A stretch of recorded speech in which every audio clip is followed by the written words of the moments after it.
Good afternoon. I think we're going to go ahead and get started. Welcome to Nashville. My name is Margaret Matthew. I'm with AISC. I'll be the moderator today. This is one of our live streaming sessions. So we've got a great audience here in the room, and then we also would like to welcome everybody that's joining us remotely as well. This is our session on vertical bracing connections on our brand new Design Guide 29. Larry has the PDH code up here for you already, 59083. A few announcements before we jump into the presentation. To obtain PDHs, you can visit www.aisc.org/conference-PDH. You can do this from your mobile device, from any computer, or from the stations that are set up here on level 2 outside the 200 series rooms in the convention center. For this presentation, the speaker said he's more than happy to take questions during the presentation as he goes along. You can just raise your hand. For those of us in the room, you can raise your hand. For those that are visiting us or joining us online, you can send your questions in via email. You can send your questions to nasccroom2@gmail.com. And questions will be addressed as time allows. Okay, so I'd like to introduce today's speakers. We've got Larry Muir and Bill Thornton speaking today. Larry Muir, PE, is the director of the technical assistance in the AISC Steel Solutions Center. He's a member of both the AISC Committee on Manuals and the Committee on Specifications, where he serves as the chair of the Task Committee on Connections. William Thornton, PhD, PE, is a corporate consultant to Surveys Corporation in Roswell, Georgia. He was chair of the AISC Committee on Manuals for over 25 years and still serves on the committee. He is also a member of the AISC Committee on Specifications and its Task Committee on Connections. So if we could welcome them, please.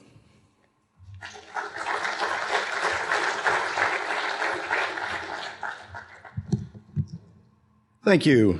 So today, as you can see, we're going to talk about vertical brace connections. And in particular, we're going to be talking about vertical brace connections as they relate to the vertical brace, the AISC Design Guide 29. So AISC Design Guide 29 is the latest design guide that's been issued by AISC. It's available now for free download for members from the AISC website. Or if you're not a member, you can still purchase it there on the website as well. And so what I'm going to do to start is just kind of give you an overview of all the sections of the design guide, sort of section by section. And then we'll get into a little bit more detail about some of the items as we go through the rest of the presentation. The design guide, just to let you know, is about 400 pages long. So we've got about an hour and a half here. So when you divide up 400 pages by an hour and a half, you know, about 90 minutes, we're not going to get real in depth into anything in particular. So it's much more of an overview kind of presentation. But section 1 of the design guide just gives you a scope and an introduction. So it tells you basically we're talking about vertical brace connections. And then it gets into a discussion of the lower bound theorem of limit analysis. And the lower bound theorem is an important concept because that's really the basis of everything we do for vertical brace connections specifically and connection design, and I would say even main member design more generally. And we'll talk in some detail about the lower bound theorem in a bit. Then section 2 of the design guide goes into common bracing systems and analysis considerations. Section 3 gets into various connection configurations and member brace types. So these are fairly general kind of overview topics that are in the design guide. And then by the time we get to section 4, we're getting more into some meatier subjects. And so we talk about the determination of the force distribution in these connections. And as part of that discussion, we have kind of an overview of the historical methods that have been used in the past to try to design vertical brace gussets and determine the forces on all the interfaces. And then the main concentration is on the uniform force method, which has been presented in the AISC manual for a number of decades now. And so it's a much more in-depth look at the uniform force method and its application. And so we look at several different conditions. We look at concentric conditions. We look at non-concentric conditions. We address conditions where we have high beam end shears, connections where we're attaching only to the gusset, or we're attaching the gusset, only to the beam or only to the column, as opposed to both at the corner.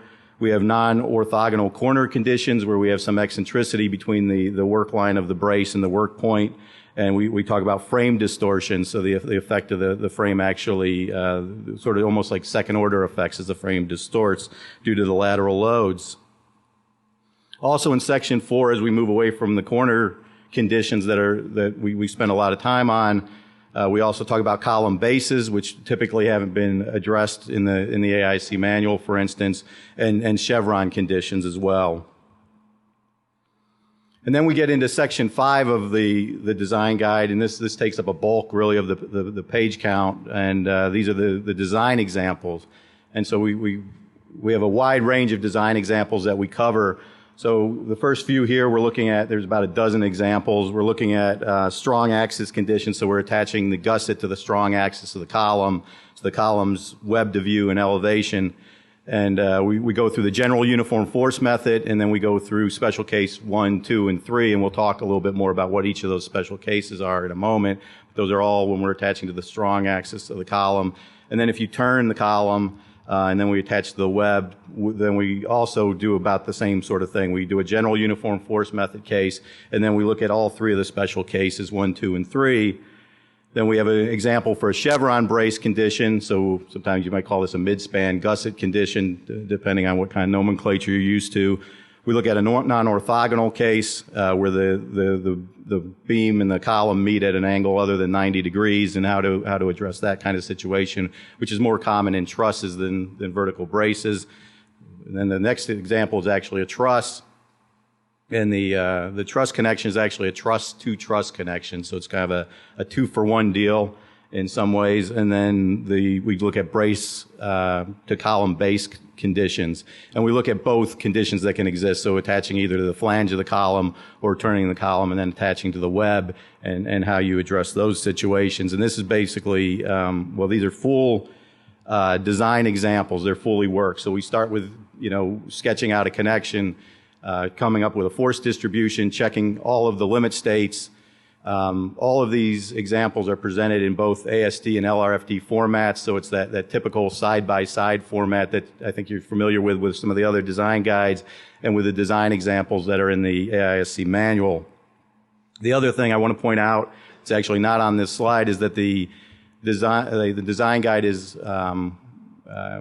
consistent with the 2010 AIC specification, so it's right up to date. It uses all those formulas that you see in the specification, so that's what it's keyed to. And then the other point I want to make about these design examples is that we were very conscious about trying to take examples from actual projects. So one of the complaints sometimes you receive when you're putting together a document or somebody's read a document in engineering is that the examples in, let's say, a textbook are what they tend to call textbook type examples, where they're geared to demonstrating a very specific idea, and so the example is maybe limited. They try to make it relatively straightforward and simple, so there are no challenges sort of to be overcome. And what you'll see in some of the examples in the design guide is that not every limit state passes the first time. So sometimes we have to go back and change something to make a limit state work, to make a connection work, and then there's decisions that follow on that. And then oftentimes there's also maybe multiple options as to how to approach a connection, and then we will provide what those options are and why we made the decisions, for instance, that we made. And you'll see some of that in Bill's part of the talk later in the second half of this. Then section 6 gets into seismic connections, and the majority of section 6 is really design examples. So we look at a special concentrically braced frame, and it's a design approach that's not covered in the seismic design manual. But then the other thing we do is we take that same configuration and we look at it as an R=3 system, and so that is somewhat instructive, we feel, because you can kind of compare the two designs side by side and see what the effect of the having to meet AISC 341, the seismic provisions, has on the connection design relative to these vertical brace connections. So that could be instructive, for instance, if you're trying to bid a job, if you're a fabricator, to see how that connection changes just because the seismic provisions are in place. And that really gets us through all of the main sections of the design guide, but there are also 4 appendices to the design guide, and so I'll go through what's in each of those as well. So Appendix A gives us a derivation and a generalization of the uniform force method. So it's nice to have a derivation, because if you're interested, if you're doing this kind of work, you can work through the derivation. It'll give you a much deeper understanding of how the uniform force method was developed and how you can apply it. And then as far as the generalization goes, what I mean by generalization is that we've eliminated some of the geometrical constraints that are involved with the uniform force method. So people who have used the uniform force method in the past, there's this relationship that's shown in Part 13 of the manual, where alpha is related to beta, and that sets up a certain geometry that's got to be met to have these uniform distributions along the gusset plates. Well, the generalization gets away from that, so it gives you more flexibility in terms of geometry. The other thing we do in this appendix is we set up a procedure whereby we can account for the beam reaction directly in the design in the determination of the forces on this vertical brace connection, whereas typically what's been done in the design examples, let's say in Part 13, the accompanying Part 13 of the manual, is you'll come up with all the forces based on the vertical brace force, and then you'll just kind of overlay the beam connection forces. And when you make them an integral part of the connection, we'll see we can get some better results as far as economy goes. And then even in this appendix, there's yet another design example. So we look at a case where we have an extended single plate connection. So we have extended plates that we'll see in a little bit here that attach the beam to the column and the gusset to the column. And we have an Appendix B, which is dedicated to applying the directional strength increase for welds. So when you apply a load oblique to the longitudinal axis of a weld, you get some strength increase. The problem we tackle, and Bill will get into this a lot more later, is what do you do when you have a shear and an axial force or a normal force on that connection, and then in addition to that you have a moment. So when you apply that moment, you're going to add, the forces are going to add, or the stresses are going to add on one side, they're going to subtract on the other, and it's not real clear necessarily which is going to govern. So we have a derivation in there to sort of prove that you can sort of assume what you would think would be the worst case, and it works out okay. And like I said, Bill will get into that later in more detail. Then we have Appendix C, which looks at the stability of gusset plates, and it looks at it in 2 ways. So it looks at centerline Whitmore buckling, which I think more people would be familiar with that do connection design. And that's based on some work that Bo Dowswell did that we cite in the design guide. But we also look at edge buckling. And so edge buckling kind of became controversial because mainly seismic design, people were tending to put a lot of stiffeners on the edge of gusset plates because they were worried about edge buckling. Subsequent to us actually writing this section, AISC 341, the seismic provisions and the commentary now say that edge buckling typically is not a problem. And Bill and I agree that that's typically the case. It's typically not a concern. However, if an engineer were concerned with it and he wanted to have a rational way to check edge buckling, we provide that in this appendix. Then we have Appendix D, which talks about transfer forces. And transfer forces are really where you're trying to get a load from one element to another, and there's some other element in the way. So the most typical case is where you've got a beam, like a drag force or something, that's got to be transferred from one side of the connection, maybe over to the vertical brace bay on the other side, and there's a column there, and you're not necessarily going to get those transfer forces correct if you're just looking at like envelope forces, for instance. And so we go into a lot of detail in Appendix D relative to that. And D was actually developed with the help of the ASCE Committee on the Design of Steel Building Structures. They had a lot of input into what we ended up with in Appendix D. So I'm going to get into some more detail now on that after the overview. So we're going to look at some of the brace to gusset type connections that are covered in the design guide, just to sort of give you an idea of the breadth of what we look at. So here we have a vertical brace connection where we've got double angles as the brace itself, and then those are attached to the gusset plate with field bolted connection. And you could see that this would be very similar as far as the design checks, and if you had a single angle as well. Then we've got a condition where we've got a wide flange, and what we've chosen to do is attach to the wide flange with four angles in sort of a cruciform section, providing a field bolted connection. And this is advantageous because obviously you're only connecting to the web. You can get a much more compact gusset if the loads are light enough to make this work, to get this to work. Got HSS that are field welded, so the HSS is bird mouth slotted and slid onto the gusset and then field welded. It's becoming a more and more common connection lately. We've got a connection here where we've got flange plates sort of slotted like that HSS. They're then fitted onto the gusset plate, shop welded, and then it provides a field bolted connection out to the flanges of that wide flange member. This is a connection now. Oops, sorry about that. This is, I'm sorry, the other one I showed you was a WT. This is the four angles to the web of the wide flange. And this is with the wide flange turned web to view and elevation. But we also have a case where we're using four angles and the wide flange is now turned 90 degrees, so it's flange to view and elevation. And again, if the loads are light enough to make this work, this is a very good way to connect a brace that's been turned 90 degrees. This is the kind of condition you would see more commonly where you have heavy industrial type structures with bracing, where we've got four claw angles attached to the flanges and then these web plates. And then finally, we have this condition, which is similar to one we saw before, where we've slotted these plates, these splice plates, welded them in the shop to the gusset, and then have this field bolted connection. Only in this case, what we've done is we've turned the brace 90 degrees, so the brace is flanged to view and elevation. Then we've provided plates across the toes of the flanges to provide that field bolted connection.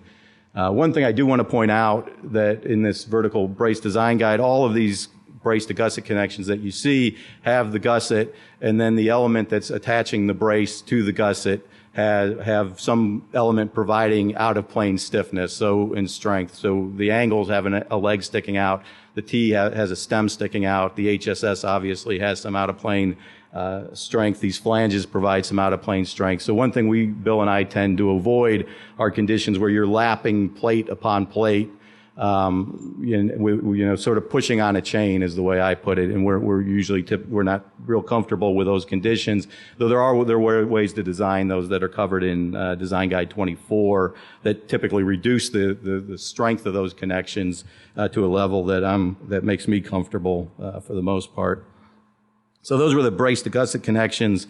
Now we're going to talk a little bit about gusset stability. The stability is actually covered most in depth in the Design Guide in part in the Appendix C. However, I chose to put it here in the presentation because this is typically handled as you're doing that brace to gusset design. And so this, as I think I mentioned earlier, is taken from work by Bo Dowswell, and this is a much more refined look at these effective length factors than what we've had typically in the past in design examples, either in the manual or in other publications. And what's nice about this is in a lot of cases you'll find that you actually end up with a condition that was referred to in Bo's paper as compact, which means that the buckling simply will not govern. The yielding will govern on these plates. So buckling can be much less of an issue in a lot of cases than it was in the past because of that refinement that's been made. I'm going to talk about force distribution and how we come up with the forces, because obviously before we can check the limit states, we need to check them against some force. And so that's where we get into this idea of these indeterminate structures and looking at the lower bound theorem. So when we have a vertical brace system, it's a determinate system, right? I mean, it's basically a truss turned on its side. We assume it's pinned. We assume we've got axial forces in all of the members. So it's determinate. But then when you zoom down into the level of the connection, it becomes an indeterminate system. We don't know what the distribution is going to be between the connection at the beam to column, the gusset to column, the gusset to beam, or even, frankly, the brace to the gusset. So we need to figure out what those forces are. And to do that, we employ the lower bound theorem, or we rely on the lower bound theorem. So the lower bound theorem says that the applied external forces in equilibrium with the internal force field are less than or at most equal to the applied external force that would cause failure, provided that all the limit states are satisfied. And then a further caveat is that we have enough ductility in the system to apply the lower bound theorem. And so that's kind of an academic definition. and maybe not real useful or immediately obvious what that means to you in terms of design. So Bill and I have put together sort of this 3-step practical approach where really what it's saying is you need to choose, you can choose a force distribution, and that force distribution must satisfy equilibrium. So you always have to satisfy statics. Then you make sure you don't exceed any limit states, and then you take reasonable measures to ensure you have ductility. As long as you follow those 3 steps, you're going to end up with a safe design.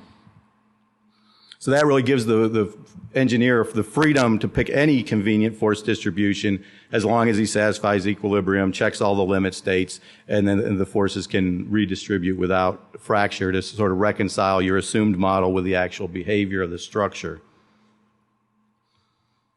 Now, why does this lower bound theorem work? Well, it really works because force is attracted to stiffness. We know that from doing our moment distributions when we were in school. When the member yields, it's going to become less stiff. It's going to tend to shed load to whatever elements are stiffer in the structure. And then if there's somewhere for that load to go, the load's going to go there. And what's nice about working with steel is an inherently ductile material, so ductility does not become a significant concern in many cases when you're designing connections. It's also a corollary to the lower bound theorem that states that the admissible internal force field that maximizes the capacity is closest to the collapsed solution. So we'll see an illustration of that in just a moment. And in this case, all we're saying when we say admissible, we're just meaning that it's statically admissible, that it satisfies equilibrium. And so to sort of demonstrate that lower bound theorem and that corollary, we came up with a simple example. Some of you may have seen this before from our practical connection design seminar. And just to explain the example, what we've got here is a 3-bar system. And we assume that each one of those bars is a tension-only member, so it can't resist moment, it can't resist shear, it can't resist compression. And then we assume that the center bar carries some percentage of the load. We call that X here, and you can see it in the graph there on the horizontal axis. And then by varying the amount of load carried on that center member, we get various predicted capacities of this system. So if we assume the center member carries none of the load, then those outer members carry all of the load. We assume that each member has a capacity. In this case, we're just going to assume 33.3 kips, let's say. And so those have to be equal to maintain equilibrium. We'll see that in a little bit more detail in a moment. And so our predicted capacity under this model is 66.6 kips. And then we change the distribution of forces. So we increase it to 10% carried in the middle member, 13%, 25%, until eventually we get up to 33%, a third of the load carried in each of the member, which I think, intuitively we know is going to be the optimal case, that each of the members carries an equal amount of the load. They each carry 33.3 kips. So our predicted capacity now is 100 kips, and we're right there at the peak of the graph. Now, if we keep increasing the load on that center member within the constraints that we've set, then we're actually going to drop the load that we can carry until all of the load is carried by the center member, and that member has a capacity of 33.3 kips. So the optimal solution is the closest to the collapse solution. That's that corollary to the lower bound theorem we saw. So this is the free body. If you wanted to work this out on your own, it's a fairly simple example. I mean, it doesn't take a lot of horsepower. You don't need a computer to work through this, but you got to think about it. And so we've got forces here. The two forces on the side members are designated as F. The force in the middle and F have to be equal to maintain equilibrium. And then the center member is carrying some portion of P, that X that we saw earlier in the graph. And so that sets up an equilibrium equation. We only have to worry about forces in the vertical direction. That's shown there. So we've got 2 times F plus that percentage of P minus the load that's applied P, and that's got to equal 0, right? That's just statics. And then we have these limit states that have to be satisfied as well, where none of the loads in none of the members can exceed that 33.3 kip capacity that we've assumed, and that's what's shown in those next two inequalities. And then finally, we know that you can't exceed the total capacity that's available, and that's the 100 kips that we saw earlier. And so if you wanted to work through just one of these, we could assume X equals 50%, 0.5, and then that sets up that the other two have to carry 25% of whatever P is. Obviously, 25 plus 25 plus 50 is 100. So that sets up these inequalities that you see here. where we have 0.5p has to be less than or equal to the capacity of that center member, which is 33.3. That gives us 66.7. And then the side members each are carrying 25% of P. If you work out that inequality and solve for P, you get 133 kips, but that's going to be greater than what we know the total system can carry. So this one's no good. This one's less than 100. That one's okay. So that, therefore, is the answer that we got, and that was the answer that was in that chart we saw earlier. So if you wanted to work through this problem, you could do so that way. So the designer has the freedom to choose any convenient system as long as equilibrium is satisfied, none of the limit states are exceeded, and the loads can redistribute without fracture. When we're doing vertical brace connections, typically what we do is we come up with that force distribution, that convenient force distribution, and we think the optimal force distribution using something called the uniform force method. And we're going to go into a little detail about the uniform force method. So what's the uniform force method? Uniform force method is just a geometric method used to determine the statically admissible force distribution in a vertical brace connection. And the method evolved from research sponsored by AISC that was conducted by Ralph Richard. And these are the equations that you see in Part 13 of the manual, and you've seen in the manual for quite some time. One thing we need to point out is that this represents one possible force distribution. There's other distributions that could be assumed, and as long as those distributions satisfy statics, you satisfy all the limit states, and you have enough ductility, then you still have a safe connection. Uniform force method is believed to be the optimal force distribution in most cases. And so a little more detail about the uniform force method and what it does. So we've broken out a free body here of the gusset plate. And what you'll notice is that at each of these interfaces, along the gusset to column and the beam to column, we've got only a shear and a normal force. Okay, so we've got a uniform stress along each interface. And then you'll also notice that the resultants of all those forces intersect at a point. The fact that they intersect at a point is why we have no moments in the system. And if we were to go to the beam and column, we have a similar situation where each of these is in equilibrium. There's no moment at any of the interfaces, and there's also no moment beyond the bounds of the connection. So it's an optimal solution because it eliminates the moments. It's a good solution from the fact that it's also consistent with the basic design assumptions made when you designed the member, that they were actually loaded. So there's some special cases I mentioned earlier. So we've got special case 1 where we have a non-concentric work point. So all that means is that the force of action of the line of action of the brace doesn't pass through the intersection of the center of the column and the center of the beam. Okay, the most common case is probably where you move the work point either to the face of the column or the top of the beam or both. So you end up with a work point right at the center or right at the corner of the gusset, and that will induce some moment into the beams and the columns, but it probably in a lot of cases is going to result in a more economical gusset design when you move that brace point, that work point. But now you've got a moment to deal with. You've got two members. You actually have multiple interfaces where it could typically go. You could include it, could actually go into the brace to gusset connection as well. Typically people don't do that. But we provide a couple options here based on either geometry or the strength of the members as to how to distribute those moments. That's shown in the design guide. There's, again, other possibilities that could also result in a safe design.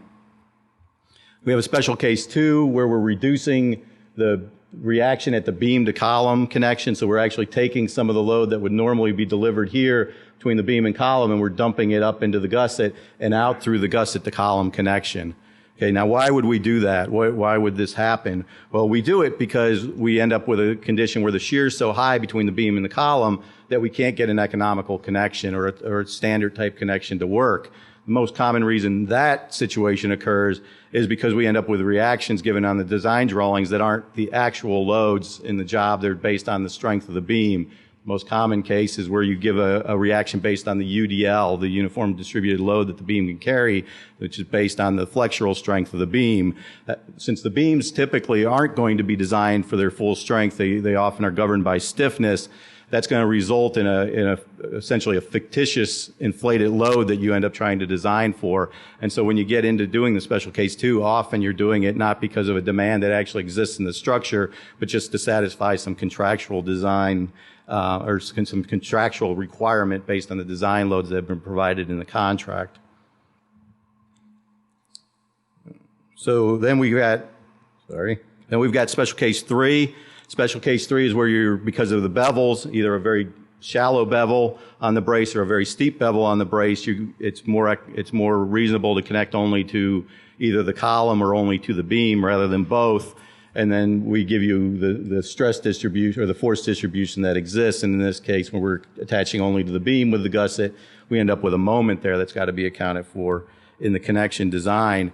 And then those 3 cases have all been covered in the manual for quite some time. This special case 4, as we're calling it here, has not been addressed in the manual. It has been addressed in some other publications over the years. But what we're doing here is we're attaching, in this case, to the web of a column. So typically what people would do is assume E sub C equals 0. And then what you end up with is forces from the uniform force method that produce just shears along this vertical face. And then you've got eccentricities on each one of these bolt groups. Instead, what you can do is you can actually take E sub C to some convenient point. And in this case, what we've done is we've taken it out to that first column of bolts. By doing that, we then result from this H sub C force results from the uniform force method. And so we're taking this much deeper section as the full connection to resist that eccentricity. You end up with a much more efficient design, much more economical design, and that's kind of been illustrated to us through some projects that we've worked on.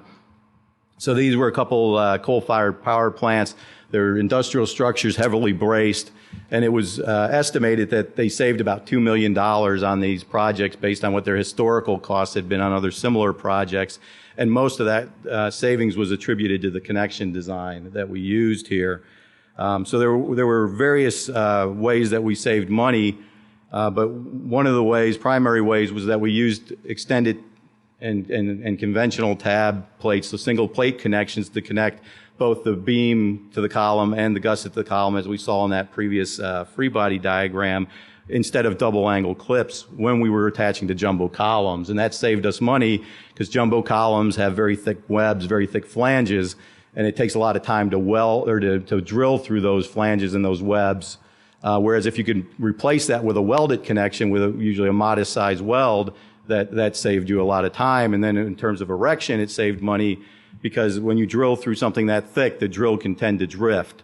And then you have a much harder time getting the bolt into that connection, so that becomes a headache in the field. And then the extended tab connections that get them out there, the connections out there, the bolts out there beyond the flanges, end up being very economical because you can just sort of slap everything up against the side of that tab plate and then field bolt it. So it's a very, very effective, economical connection in the field. And then the uniform force method was used in some novel ways, and really that's that special case 4 we saw earlier. We didn't take E sub C equal to 0 when we connected to the webs. Even when we connected to the flange, you could take the E sub C out to the bolt group and optimize that bolt group potentially. And so at that point, I'm going to turn this all over to Bill, and he's going to get into a discussion of some of the rest of the design guide, essentially.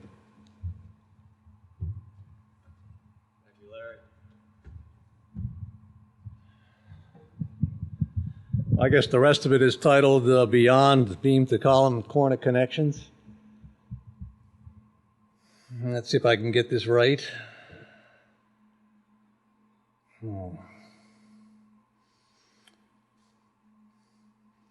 It's like I'm going the wrong way. Shoot.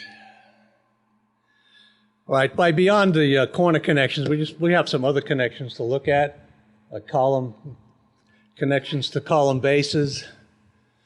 We got a truss-to-truss connection. There's a lot of stuff in this design guide. In a sense, the design guide was like 10 years in the making. It was almost ready to be published just before the 14th edition and specification came out. But we had to stop it. And so then we had to revise the whole thing to go from the 13th to the 14th. But as Larry said, every example in this design guide is done pretty much complete. A lot of times when you read papers or articles about connection design, you get the the final design and a few comments about the limit states that are used. But this thing is, in a way, very tedious. I mean, it's every single limit state on every one of these connections that you've got, and there must have been at least a dozen, are done from the beginning to the end. So everything is there. We've got, in addition to the corner connections and the Chevron connections, we've got connections to column bases. And the same philosophy is followed here as was followed for the uniform force method. We want to avoid moments or couples on these edges. So that's what you see here. You see on the edges of the gusset, the vertical edge and the horizontal edge, all you see are horizontal and vertical forces, axial forces or normal forces, and shears. No couples.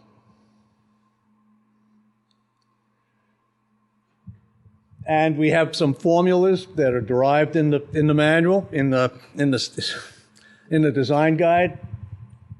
It would be best for this type of situation if your work point were put right at the top of the base plate, because then that quantity E, the little lowercase e, the eccentricity would be 0.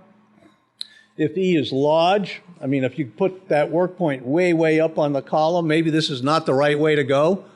Sometimes we'll see engineers will put WP there. The work point will be 3 feet above the base plate because they want the whole thing out of the slab. I don't think that this type of connection really applies in that case, but you could do it. I mean, you can just follow through with the numbers. We've got another situation where, again, you go to a column base, but this time to a web.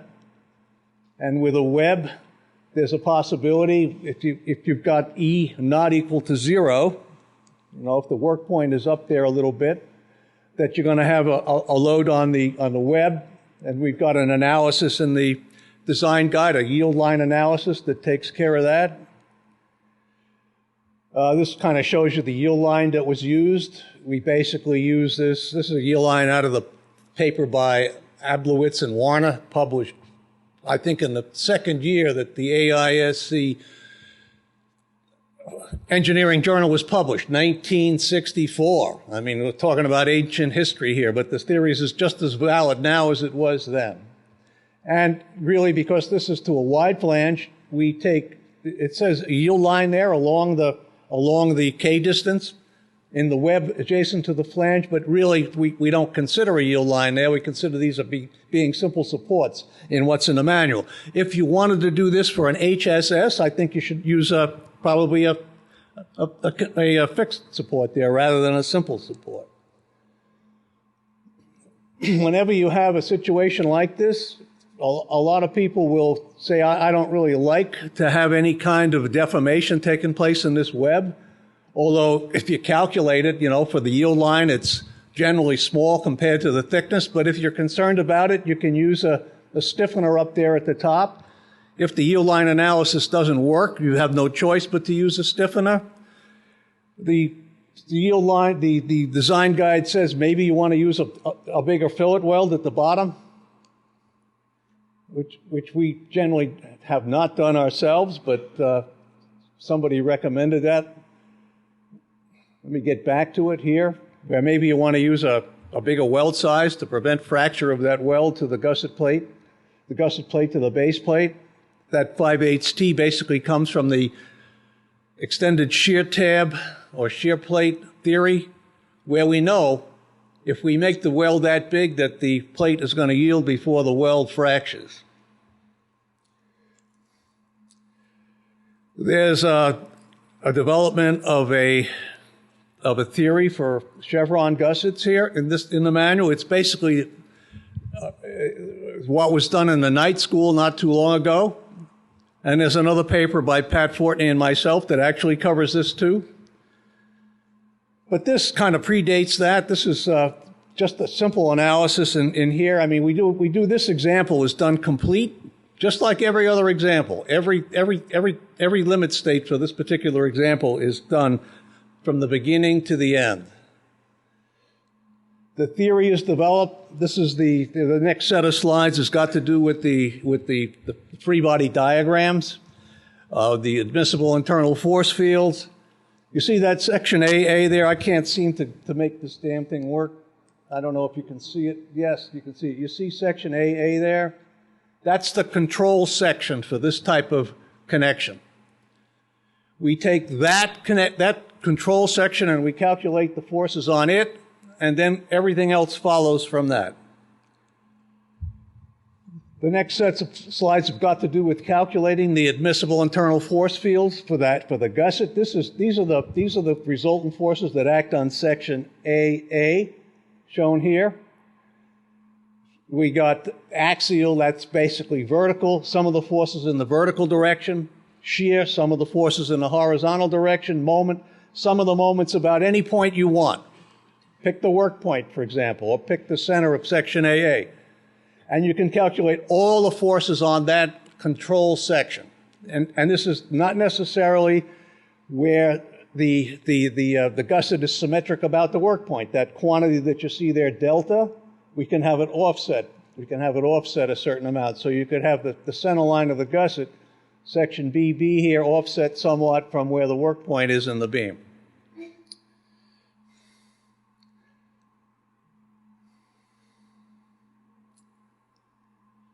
Then, once we have all the forces on section AA, which is the control section, then we look at, well, what else do we need to do? We've got a section BB. It was generally chosen to be at the center of the gusset, section BB. And now we go through the same routine that we did for section AA, looking at half the gusset. Some of the forces in the X direction gives me axial. Some of the forces in the Y direction gives me the shear. These are the quantities that act on the section BB, the primed quantities. This is looking at the left half.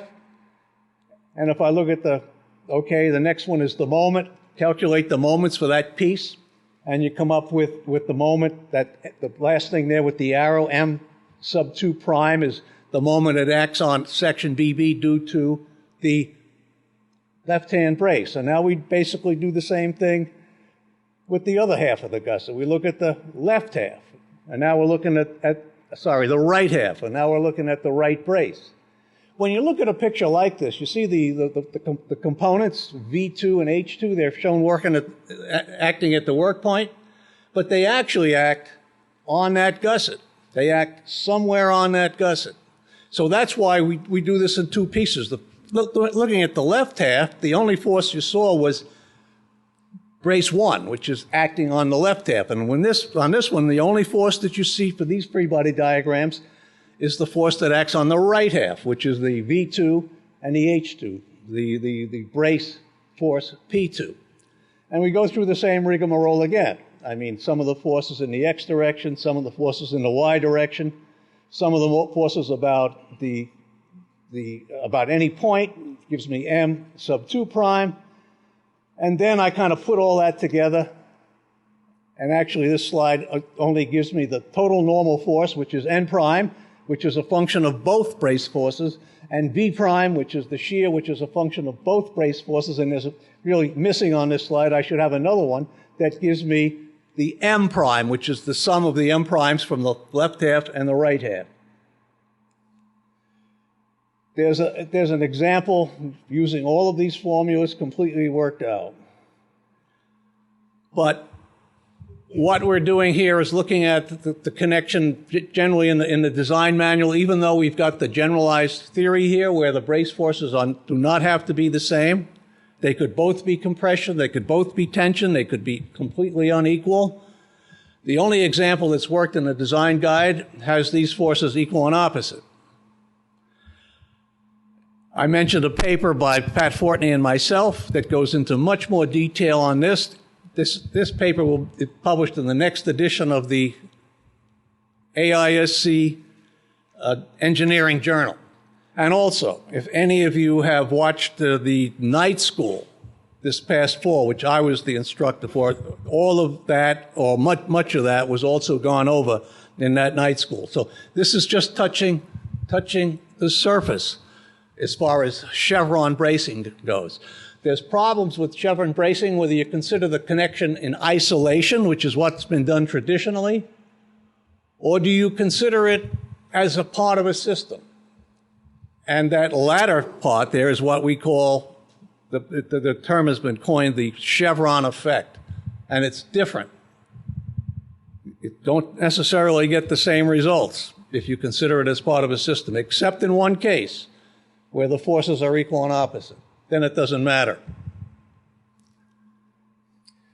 We also consider non-orthogonal framing like this. This is actually a connection from a real job.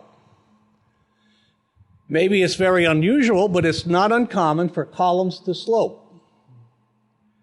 It's also not uncommon to have the top chord of a truss, which generally would have a slope.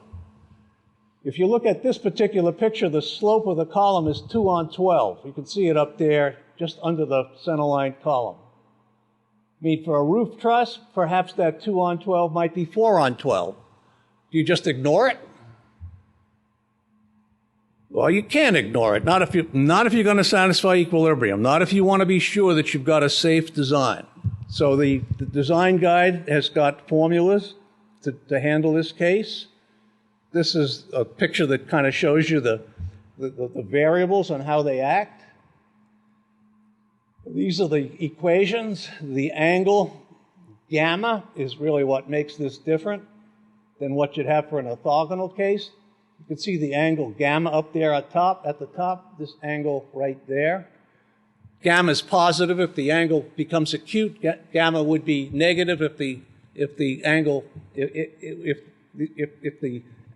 between the beam and the column became obtuse. So all possible situations are covered. Formulas look like they're pretty bloody messy, but take gamma equal to 0, and these will reduce exactly to what Larry showed and what's in the part 13th of the manual. Accounting for the beam reaction. When you have a situation like this, this was that special case 4 that we talked about, that Larry talked about. The earlier slide that you saw in this presentation basically left the reaction, which is in this case 30 kips. It left that reaction and took it right over to here, which would be the normal situation to just let the reaction, the shear in the beam, be carried from the beam to the column through the beam to column connection. But you don't have to do that. And if you get into a UDL, which the term for that was quoted to me recently was ugly design load, which is really what it is. It's an ugly design load. Take the UDL that some of you people are using on your drawings and take the tributary area for that beam where you've got these 2 times UDL and all that. I'll bet you come up with 3,000 pounds per square foot. Nobody's got any floor loads like that. So it is an ugly design load. But if you're faced with that, and we are because that's what the contract requires, we can distribute some of that reaction. It's only 30 kips in this one, so it's probably not necessary. I can distribute it through the beam to gusset connection and thence to the gusset to column connection. So I can use this like a haunched beam. And that's what this is about. And this is in Appendix A. It's part of Appendix A of the design guide. These are the formulas. You'll find formulas similar to these, if not exactly what you see here, in Appendix A to distribute the beam reaction to all parts of the connection. Usually it's not necessary if the reaction is reasonable, like 30 kips. But if I had 80 kips or 90 kips on this thing, I would have to distribute the load. I wouldn't be able to make it work. So I have to do this to make it work. Some real-world decisions. You saw this picture earlier. This is a real connection from a real job that was done maybe 15 years ago now, and it's using the uniform force method, connecting a jack truss to a main truss.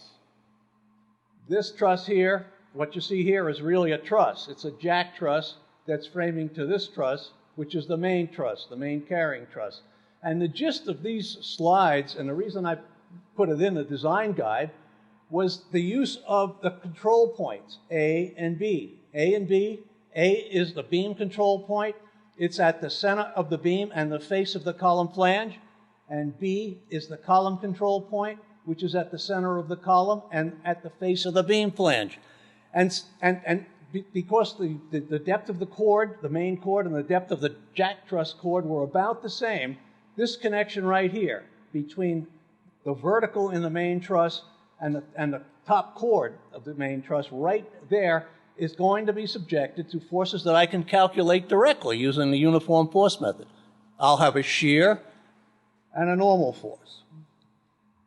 All of that is discussed in the design guide. And this problem is worked out, again, in complete detail. Every part of this connection is worked out in complete detail and exactly why we did what we did. It's not left to your imagination. And as Larry said, there are problems in here where sometimes we came to a dead end. You get to a point and it doesn't work. Most textbooks, somebody figured out how to do it before they ever did the problem. And they present that problem as though they knew exactly what the hell they were doing right from day one. And nobody knows that. You've got to guess something. Lots of times you'll guess maybe a 3-inch spacing, and you'll end up with a block shear failure. The bolts are fine, but maybe you're connecting to a thin web. So what do you do then? Add more bolts? Maybe. Or how about 4.5-inch spacing? You might be able to just space them out and get rid of that problem. All of these kinds of things are, well, maybe not all of them, but a lot of these kinds of things are discussed in this design guide. This says the vertical reaction of the truss can be transferred from the shear tab to the column either through direct steel-on-steel bearing or through the weld.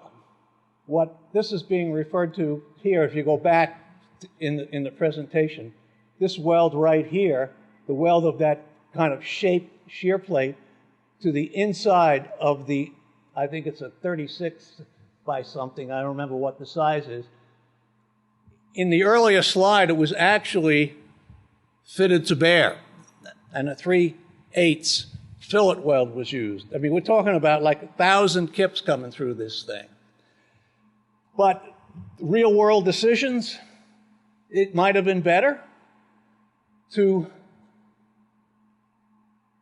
take all the load in the weld. And I would say that 9 times out of 10, that's what we do. But sometimes, when you've got 1,000 kips or something like that, it's advantageous to use bearing to carry the load. Of course, it's going to be there anyway. If it's always compression, why not do that to cut the welding? But the other option is what's shown here. Direct steel-on-steel bearing option, the welding cost is reduced because we're only using a 3/8 fillet weld. By the way, the design in the design guide is the 3/8 fillet weld. The bearing edge of the plate must be milled to match the inside profile of the column of the bottom flange of the W36 top cord. Plate can't be detailed until we know what the beam is, because these things are not perfect. The millwork on these rolled sections is not perfect. You could use a welding option. Go from a 3/8 to a 5/8, which means it's maybe double the cost of welding. But the plate doesn't need to be milled. We can take all the load through the fillet welds. Which is the better way to go? The design guide went the first way.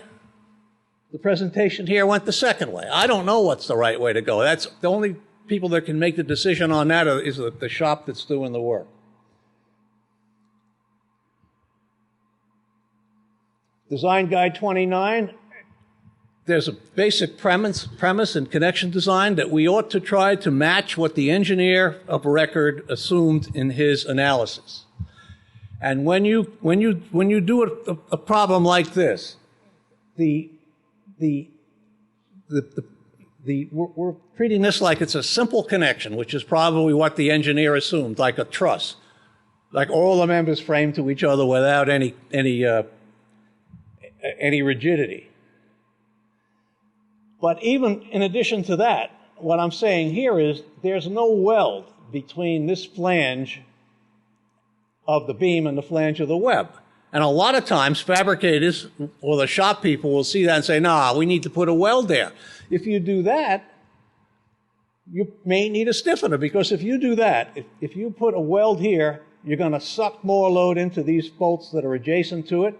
You may fail those bolts. Maybe you won't have a uniform distribution over all these bolts anymore, which is what's assumed here.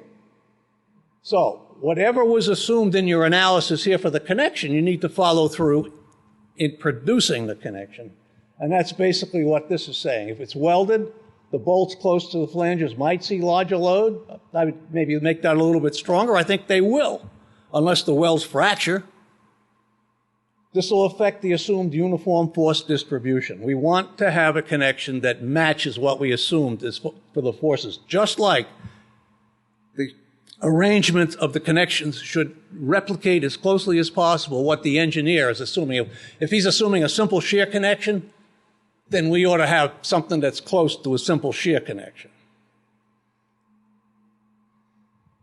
It's important to configure the connection to allow the assumed force distribution. In this case, since no stiffeners are provided in the column flange may be flexible enough to prevent bolt rupture. Seismic, I don't have much on that. This is an example that's given in the design guide. It's very similar, actually, to one that's done in the second edition of the Seismic manual. But we did it in the design guide before the Seismic manual, but I guess we just didn't get around to changing it completely to do something really exotic. I don't know, maybe we ran out of time. But on this one, there's three things that 34110's got three ways to do special concentrically braced frame connections. Number one, a simple connection satisfying spec B3A or so. The second one is to use a full-blown moment connection here between the beam and the column, fully welded, just like you would have an FR connection in here. And the third option is to use distortional forces. Now, the three, I don't know. I think you want to stay away from the distortional forces because they really increase these connections.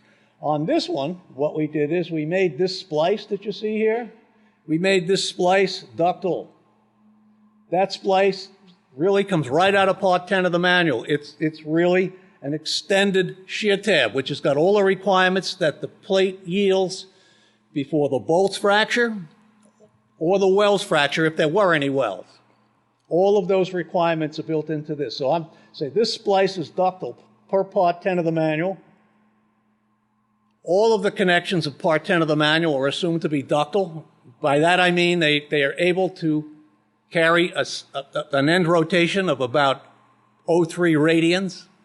I think that if I remember, 34110 has got like 0.25 requirement for the rotation. This connection should be able to easily do that. So that's what was done in the manual. In this manual, it's also what was done in the second edition Seismic manual. There are other ways to do it, two other ways. You can use a full-blown moment connection, or you can use distortional forces. For welds, there's a ductility factor. You know, Larry mentioned that one of the requirements of the lower bound theorem is that we have some ductility. It was really for plastic analysis, for limit state. So what you're dealing with needs to be ductile. You can't have anything that's really brittle. We would never be designing anything in ceramics the way we design steel. It just wouldn't work. So what about welds? We know that fillet welds are pretty bloody. What's the word? They're longitudinally loaded. They're pretty ductile, but transversely loaded, they're not. And so just to be safe, maybe we should have a factor, and a factor that it actually comes from the work that Larry mentioned that was done by Ralph Richard a long time ago. He came up with that the ratio between the maximum force on any gusset edge and the average force on any gusset edge was 1.4. But Chris Hewitt a few years ago did an analysis on that and said that we really are going too far with the 1.4. We should use 1.25, which is supposedly gives the same kind of reliability that you've got for every other limit state. So in this design guide, a ductility factor, sometimes called a rigid factor, of 1.25 is generally used for a lot of the connections just to make sure that we've got enough ductility in transversely loaded welds. And this says if you've got a weld that's loaded resisting shear only, which is longitudinally loaded, no, you shouldn't have to do that. Those are sufficiently ductile all by themselves. All right, what else? The flexural stress will add to the normal force on one side and subtract on the other. This is when you've got, say, a moment, and you've got a shear, which isn't shown on this picture, and you've got an axial force. You've got an axial force, which is A over L. That's the middle picture. And then you've got a moment, which produces a stress, which is 4m over L squared. Well, they add on one side and they subtract on the other. When you have a situation like that, what do we use for the strength increase factor? The strength increase factor depends upon the angle of the resultant acting on the weld with the longitudinal length of the weld. So in a situation like this, the normal force is going to be bigger on the side where they add. So that means that you're going to have a bigger strength increase than you're going to get on the other side where they subtract. Larry Muir some years ago did a study. This study is given in Appendix B. The stress, load angle, and directional strength increase will be greater on the additive side. The stress, load angle, and directional strength increase will be less on the subtractive side. So which side do we use?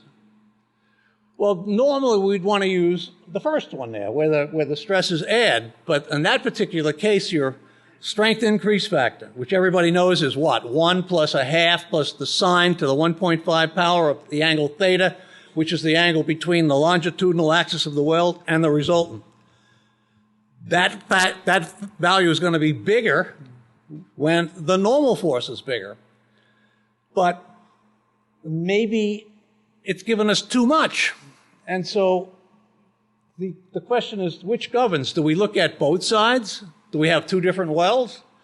Well, Larry did a study that's published in Appendix B that shows that if you look at the general situation and take the side where the flexural stress and the normal stress add with a shear, with a variable shear, if you use the side where they add, you'll be at the most 3% over. And that's the most, the worst possible case. Most of the time it's going to be less than that.